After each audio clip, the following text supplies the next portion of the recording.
Buenas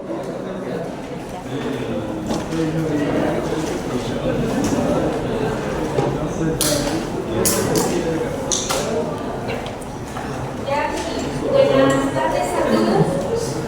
Hoy comienzo con lo que es fisiología respiratoria, ya lo que es la primera parte, ya que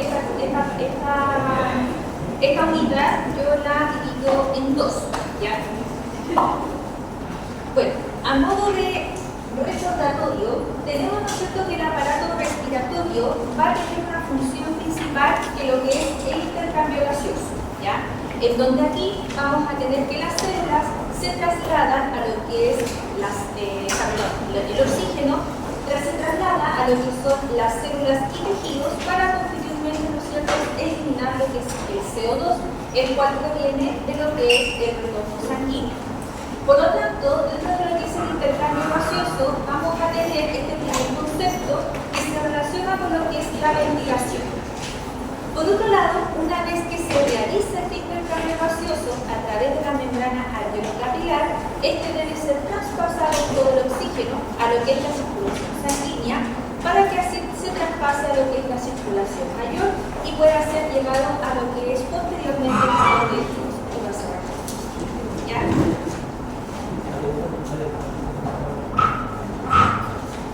Entonces aquí tenemos el segundo concepto, ya que tiene relación con la circulación sanguínea, el cual se denomina como perfusión.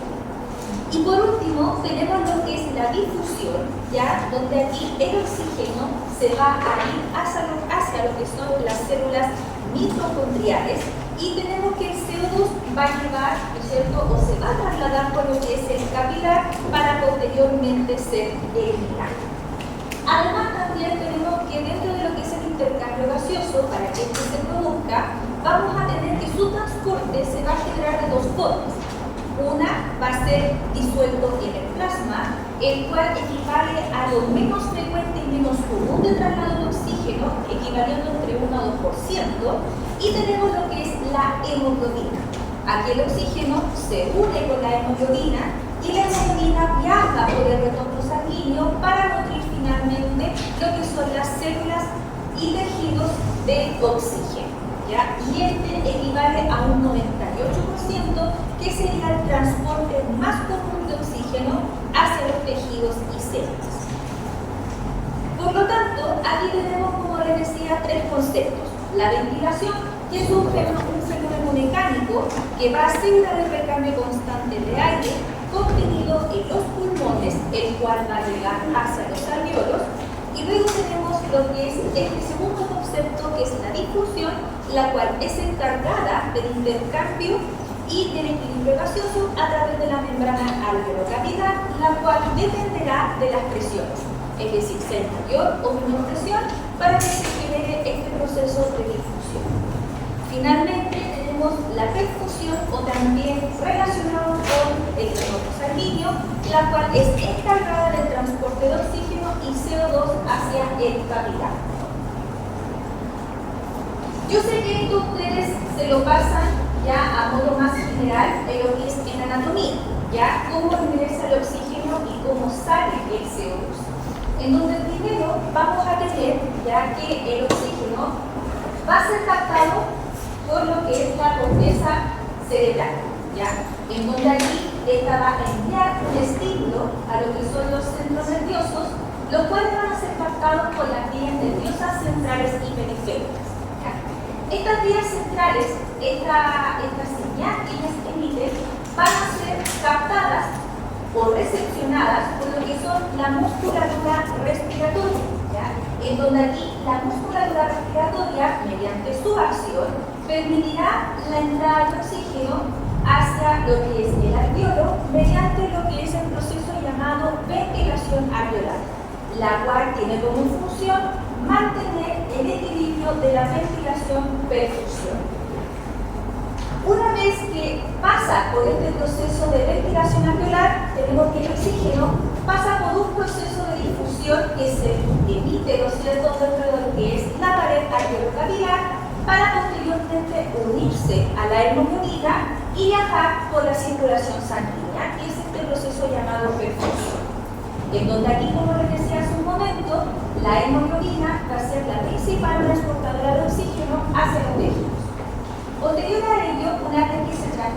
cierto?, el oxígeno va a pasar por un segundo proceso, que es de difusión, para finalmente llegar hacia los tejidos y células y poder enriquecerse de oxígeno.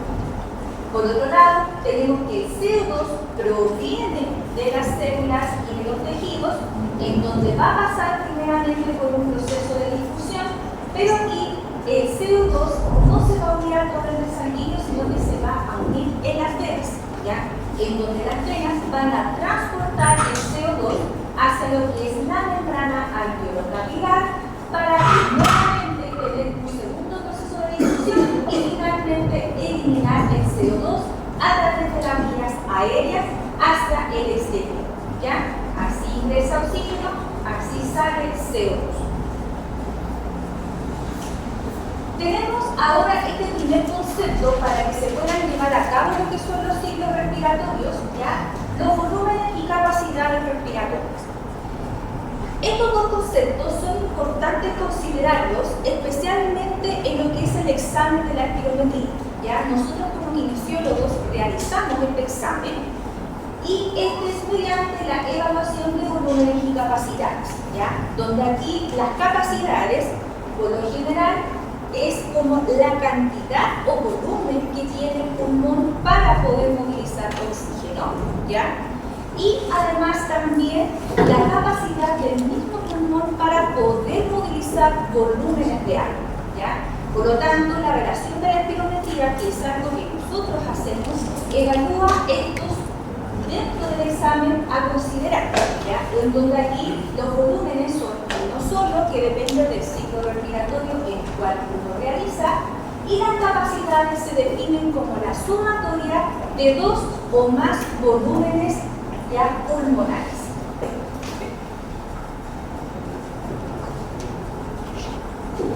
Ya. Dentro de los volúmenes vamos a tener primero el volumen corriente. El volumen corriente es la cantidad de aire que ingresa y sale del pulmón en una inspiración y expiración tranquila y espontánea, ¿ya? En donde aquí nosotros como adultos movilizamos 5.000 ml aproximadamente, que es lo que establece Brundtland, y el pediátrico se moviliza entre 3 a 5 ml kilogramos. Perdón, 500. Es que era para estar antes. ¿Ya? ¿Ya? En donde aquí tenemos que el volumen corriente, ¿ya?, es considerado en este momento lo que ustedes están realizando. Ustedes que están sentados, con sueño, con hambre, algunos quizás, escuchando la clase, y están, ¿cierto?, respirando en forma espontánea. Eso se llama volumen corriente, ¿ya? Por otro lado, tenemos lo que es el volumen residual, que es la cantidad de aire que va a quedar contenido en los pulmones luego de realizar una expiración máxima, en donde nosotros retenemos aproximadamente 1.200 ml. ¿Y qué significa el volumen residual? Coloquialmente, cuando uno hace ejercicios con los pacientes, les dice: bote todo el aire hasta que usted sienta que no le queda más aire dentro de sus pulmones, ¿ya? Eso es algo coloquial que solemos decirle a los pacientes para hacer ejercicios en el ciclo respiratorio. Pero sin embargo, esa referencia no existe, porque siempre nuestro pulmón va a tener una reserva, la cual equivale a 1.200 ml, ¿ya? Ahora, en lactantes, este volumen residual siempre va a ser mayor que la del adulto, debido a que la expiración que ejerce los lactantes es más corta en comparación a la del adulto, que es más prolongada. Y dentro de lo que es esta ventaja que tienen los lactantes es que favorece, que mantiene lo que son las vías aéreas más amplias. Además, también favorece lo que es la reabsorción de líquido intrapulmonar y también genera mayor expansión en el ciclo inspiratorio y expiratorio, los cuales son más bien uniformes. Luego tenemos lo que es el volumen de reserva expiratoria, que es la cantidad total de aire que se puede expulsar partiendo de una expiración normal, en donde aquí normalmente se movilizan 1.100 ml aproximadamente. Pero este valor varía entre mujer y hombre, ¿ya? En donde en mujeres tiene una movilidad de 700 ml y el hombre es de 1000 ml. Ya, es decir, que el hombre moviliza más aire expiratorio en comparación a la mujer.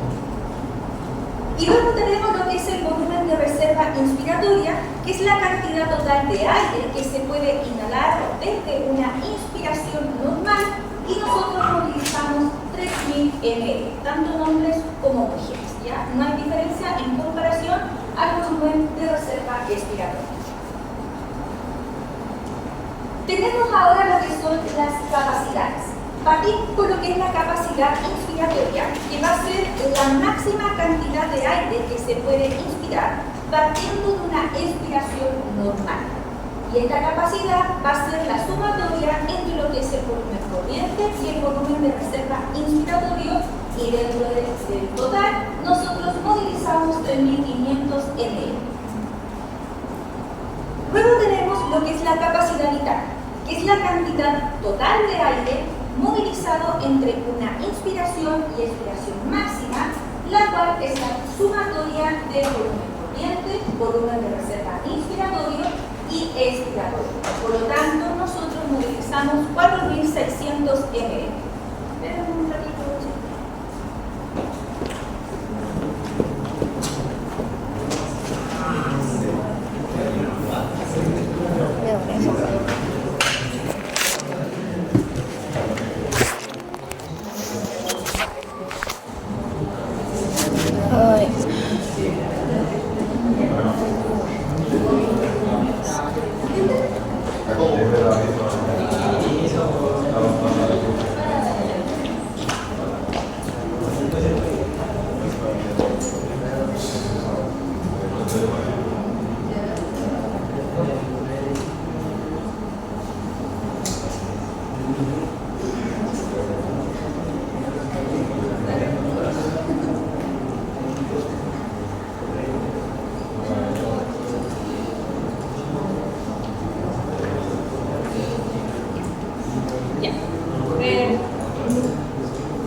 En la capacidad vital, ¿cierto? Sí. ¿Ya? Entonces aquí movilizamos por lo tanto 4600 ml. ¿Ya? Luego tenemos lo que es la capacidad funcional residual, que es la cantidad de aire contenido en los pulmones después de una expiración normal. Por lo tanto, va a ser la sumatoria del volumen residual con el volumen de reserva expiratorio, y vamos a tener que movilizamos 2300 ml. Por último, tenemos lo que es la capacidad pulmonar total, que es la cantidad de aire que contienen los pulmones después de una inspiración máxima, y sería la sumatoria de los volúmenes corriente, residual, de reserva inspiratoria y expiratoria, teniendo un total de 5800 ml. Por lo tanto, como bien les decía hace un momento, nosotros debemos considerar estos volúmenes y capacidades porque son lo que consideramos para poder evaluar lo que es la espirometría. Sin embargo, la espirometría no mide un volumen, que es el volumen residual, ¿ya? Debido a que como no se expulsa esta reserva que queda en el pulmón, no puede ser evaluable dentro de este examen. Por lo tanto, si no se puede evaluar el volumen residual, hay dos capacidades que tampoco podemos evaluar, que es la capacidad residual funcional y la capacidad pulmonar total, debido a que en estas dos capacidades se involucra lo que es el volumen de reserva, el volumen residual. Ahora, los volúmenes van a depender entre personas, géneros, ¿ya? Y por lo tanto, estos volúmenes, mediante la espirometría, van a tener ciertos factores que los van a depender, que son la talla, el peso, la edad y el género, ¿ya? Y por lo general, dentro de la espirometría se establece lo que son valores teóricos y son comparables mediante tablas establecidas, ¿ya? Pero, lamentablemente, dentro de lo que es la espirometría, solamente puede evaluar algunas capacidades y no incluye todas, porque no puede evaluar este volumen residual. Ahora, dentro de lo que es la ventilación pulmonar, vamos a tener que la ventilación pulmonar se define como lo que es el intercambio total de gases entre lo que es la atmósfera y los pulmones, los cuales van a estar medidos entre unidad y tiempo. Ahora, la ventilación pulmonar va a depender de lo que es el volumen corriente y lo que es la frecuencia respiratoria, ¿ya? Y tenemos acá que dentro de esta ventilación, como les decía, tenemos lo que es el volumen corriente, que nosotros, ¿no es cierto?, movilizamos 500 ml. Sin embargo, estos 500 ml no llegan del todo al alveolo, solamente van a llegar 350 ml mediante la ventilación alveolar, ¿ya? En donde aquí la ventilación alveolar se define como una porción de intercambio gaseoso que se genera entre la atmósfera y los pulmones y el cual se va a depositar en la estructura alveolar, que como ustedes bien saben, ¿no es cierto?, el alveolo es finalmente quien genera el intercambio gaseoso. Y el resto se va a depositar y dividir dentro de lo que es el espacio muerto fisiológico, ¿ya? En donde el espacio muerto fisiológico va a ser la sumatoria, o sea, no la sumatoria, sino que se va a subdividir entre lo que es el espacio muerto anatómico y el espacio muerto alveolar. En donde aquí tenemos que en el espacio muerto anatómico tenemos que equivale a la cantidad de aire que va a quedar en las vías aéreas de conducción y no va a realizar intercambio gaseoso, y equivale a 150 ml. Y por otro lado, tenemos lo que es el espacio muerto alveolar, ¿ya? En donde aquí el alveolo o una porción del alveolo no genera intercambio gaseoso no en enfermedades, pero en situaciones patológicas que no permite el recambio o intercambio gaseoso en esta célula. Por lo tanto, aquí existen situaciones que interfieren en lo que es la perfusión y por lo tanto eso va a generar que haya poca cantidad de oxígeno y nutrientes a nivel sanguíneo. Y esto equivale a una pequeña porción de 5 a 10 ml, ¿ya? Así como se distribuye lo que es el volumen corriente considerando lo que es la ventilación pulmonar. Por otro lado, tenemos factores mecánicos que pueden influir dentro de lo que es la ventilación pulmonar, que son la contracción de los músculos de la respiración, la elasticidad de los tejidos del tórax y de los pulmones, la resistencia del flujo de aire a través de las vías aéreas y fricción de los tejidos del tórax y de los pulmones durante el movimiento respiratorio, y presiones resultantes de la actividad muscular, la elasticidad y la resistencia, en donde todos estos factores los vamos a analizar ya dentro de lo que es la clase de hoy. Primero, tenemos este concepto que es complejo de entender, ¿ya? Además de todo lo que ya dije. Las presiones intra y extrapulmonares, ya que las presiones intra y extrapulmonares nos permiten la entrada y salida de aire, nos permiten el ciclo inspiratorio y expiratorio. Y tenemos que estas presiones va a ser la compleja relación, y se dice así, compleja, entre el tórax, el pulmón y la ventilación. Y por lo tanto, dentro de condiciones normales, las presiones intrapulmonares se van a considerar negativas cuando las estructuras se amplían, ¿ya? Es decir, cuando ocurre el proceso inspiratorio, la estructura se expande y las presiones intrapulmonares van a ser negativas. Y cuando las estructuras vuelven a su forma, es decir, se estrechan o se relajan, van a pasar a positivo. En las extrapulmonares ocurre lo inverso, es decir, que cuando se amplía la estructura, sus presiones van a ser positivas y cuando se estrechan van a ser negativas. A modo de que se entienda un poco más el tema de las presiones, vamos a definir cada una de ellas, ¿ya? Para luego explicar cómo estas interfieren en el ciclo respiratorio. Primero tenemos la presión atmosférica, la cual va a ser el valor de referencia para saber qué presiones son negativas y positivas, ¿ya? Y por lo tanto, la presión atmosférica siempre se considera un valor cero, ¿ya? Para que se pueda diferenciar cuáles son positivas y cuáles son negativas. Luego tenemos la presión del agua, que se define que en una situación estática, que significa que no hay ni entrada ni salida del flujo de aire, y con boca y glotis abierta, esta va a tener un valor de 0, ¿ya? Cuando está en condición estática. Y por lo tanto, esta misma condición se puede ver representado en la atmosférica, en las vías aéreas y en los alveolos, ¿ya? Ahora, cuando ocurren los ciclos respiratorios, esto cambia, ¿ya? Pero la presión de la boca equivale a 0 cuando no hay ni entrada ni salida de aire. La presión de las vías aéreas va a depender según la dirección del flujo. Por lo tanto, esta puede ser decreciente hacia el alveolo o decreciente hacia la boca, ¿ya? Y esto nos va a determinar si es positivo o negativo y dependerá del ciclo o inspiratorio o expiratorio.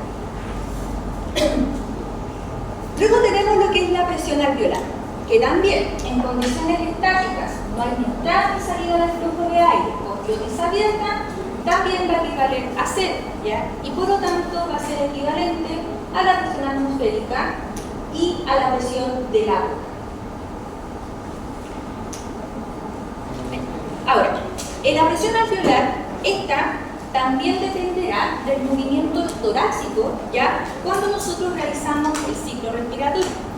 Por lo tanto, si existe mayor presión, esta por lo general dependerá de lo que es la presión de la boca. Y si existe mayor o menor presión en la vía aérea, esta va a ser condicionante y establecerá su valor propiamente tal.